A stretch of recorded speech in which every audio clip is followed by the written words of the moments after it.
I still remember the night I found out. It wasn't the screaming match or the confrontation that followed that marked the turning point. No, it was the quiet moments before, the eerie stillness in the air when I caught the first real glimpse of what my wife, Emma, had been doing behind my back. It's strange how silence can be louder than words. In the absence of any direct confession, the truth can strike harder than any lie ever could. It started subtly, a collection of small, seemingly inconsequential things. Emma had always been vague when talking about her day. Little slips of the tongue, an unanswered call, a forgotten text, an odd flicker in her expression when I asked where she had been. I dismissed it at first, chalking it up to stress. Our jobs, the kids, the never-ending pressure of keeping everything together. But deep down, something didn't sit right with me. That nagging feeling, the one you try to push away, only grew stronger. And when that feeling takes root, you can't help but dig a little deeper. One evening, I decided to surprise Emma with dinner. I had worked late and figured I'd make it up to her. I stopped by her favorite restaurant, picked up a meal she loved, even grabbed a bottle of wine she always reached for at the store. I wanted it to be a nice moment, something to remind us of what we had before life got in the way. When I walked into the kitchen, I found her on the phone. She hadn't noticed me yet, her back turned, her voice hushed. I only caught the tail end of the conversation, but it was enough. "Yeah, tonight. I can't wait. You know I'm dying to see you. It's been too long. I'll just tell him I'm going out with the girls." That was it. That was the moment everything shifted. It wasn't just what she said, it was the way she said it. Her voice, soft and knowing, laced with anticipation. I had never been the jealous type, never the kind of man to assume the worst. But at that moment I knew. The bottle of wine slipped from my hand, landing on the counter with a dull thud that shattered the fragile illusion I had been clinging to. The sound cut through the air like a knife, but Emma didn't even flinch. She just turned around, her face painted with the practiced empty smile she reserved for me.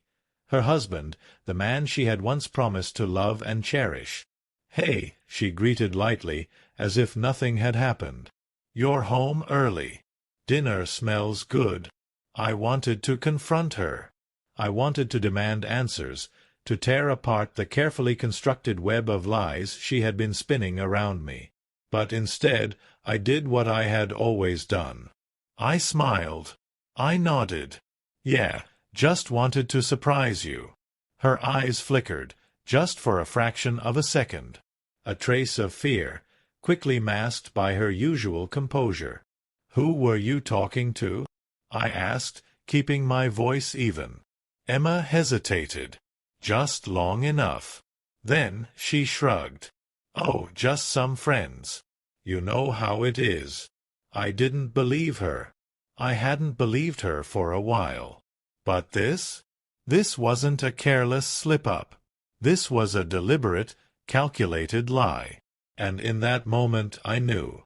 I had to find out everything. I had to dismantle whatever life she had built behind my back. But I had to be careful. I had to be smart. Because Emma didn't know me as well as she thought she did. For the next few weeks, I became a shadow in my own home. I watched her closely. Her texts, her emails, even her social media. I learned things I never wanted to know. The messages between her and someone named John were intimate, laced with longing and familiarity.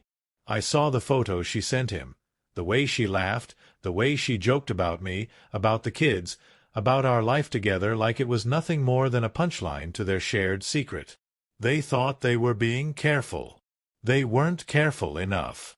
I traced their movements. A hotel on the outskirts of town. A downtown bar. A friend's house I had never even heard of. And then I found something that made my blood run cold. Emma had told John that I was oblivious. That she had me wrapped around her finger. That no matter what she did, I would never leave her. She had turned me into a pawn in her game, a blind, devoted husband too weak to see the truth. But she was wrong. I wasn't weak. Not anymore. For the next month I played my part. I was the perfect husband, the man she believed I still was. I took her out, made her laugh, showered her with affection, all while I gathered my evidence. I hacked into her email. I found a hidden folder filled with every message she had ever sent to John. I installed a GPS tracker on her car, traced every step she took. I had everything I needed to destroy them. But I didn't just want to destroy them. I wanted them to feel it. The slow, suffocating horror of realizing that everything they thought was solid, everything they believed was untouchable, was crumbling beneath them. So I planted doubt. I made her question herself. I made her wonder if I knew. And slowly, I watched her unravel. Sure, here's a more detailed and refined version of your story. I didn't have to say a word. All it took was a glance at her phone when she left it unattended or a casual comment about how late she had been getting home. Each time, I watched her carefully.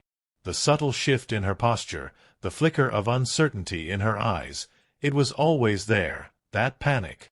But the real game, the real move, was John. I knew from the moment I found out that I needed to destroy him, not just expose him, but ruin him. And I wasn't going to stop until I had done exactly that. So, I made my first move.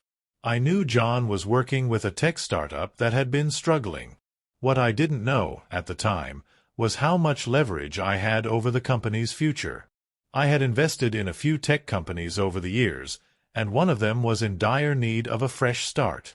I fed false reports to the board, manipulated their data, planted seeds of doubt, and gradually drove the company to the brink of collapse. It didn't take long before the board found out, and when the dust settled, all eyes were on John. He was blamed for the financial missteps, his reputation shattered, and his career in ruins. I watched it all unfold with a cold satisfaction. But I wasn't going to let him know it was me, not yet. Not until I had everything in place. The final act needed careful precision. And for that, I needed Emma to believe she was about to lose everything. One evening, I took her to one of those fancy restaurants she'd always dreamed of, the kind of place she never thought I'd be able to afford. She was glowing, dressed in her finest, playing the part perfectly. She had no idea what was coming. I ordered the wine, a rare vintage she adored. The kind that, in excess, would make her sick. I poured it slowly, letting her savor each sip, carefully feeding her false hopes about our future. I spoke about what we could salvage, about what might still be possible if she came clean. But I knew she wouldn't. She never would. As she drank, I kept up the act. But soon enough, I began to see the effect of the wine. Her face flushed, her movements sluggish. She became dizzy, disoriented, confused. That was my cue. I told her I had a surprise for her, something special. I led her to a private room I had rented, a dimly lit space with walls lined with photographs, photos of her affair with John. Each image was a blow, a betrayal etched in paper. Emails, intimate messages, rendezvous details. I had it all. I watched her face crumple as she absorbed the full weight of the evidence. She opened her mouth to speak, but I silenced her with a single gesture. My voice was calm, low, almost cold as I asked, "You thought you could get away with it, didn't you?" Her face fell further as the reality set in. She tried to beg, her words slurring from the wine, but it was too late for apologies. She had no defense. I wasn't the man she thought I was anymore. I wasn't the one who loved her. Then I showed her the final piece of the puzzle. The video. The one where I had secretly recorded her and John during one of their meetings. The video where they were planning to run away together, leaving me behind as though I were nothing more than a discarded toy. I could see the panic in her eyes when she recognized what she was seeing, but it wasn't over yet. "There's one more thing," I said, a smile tugging at my lips. I had ensured that the board knew everything about John's financial misdeeds. His career, his life, was destroyed. The company he had been so proud of was ruined, and the friends and colleagues he'd relied on had turned their backs. His reputation was dragged through the mud. As for Emma, her world crumbled in an instant. She realized there was no escape. No lover to run to, no career to salvage, no dignity left. But I wasn't finished. I made sure the press knew, too. I leaked everything. Photos, videos, private messages. The whole world knew about Emma's betrayal. I made sure she would never escape the consequences of her actions. The silence in that room was deafening. Emma, broken, couldn't look at me. She couldn't even look at herself. But I remained calm, unaffected. There was no sense of victory, no exhilaration, only a cold, detached satisfaction in knowing that I had taken everything from them. In the end, I walked away. My revenge wasn't just about ruining them. It was about taking everything they held dear. And as I left behind the life we had built together, I couldn't help but smile. Because in the end, I wasn't the one who had lost. They were.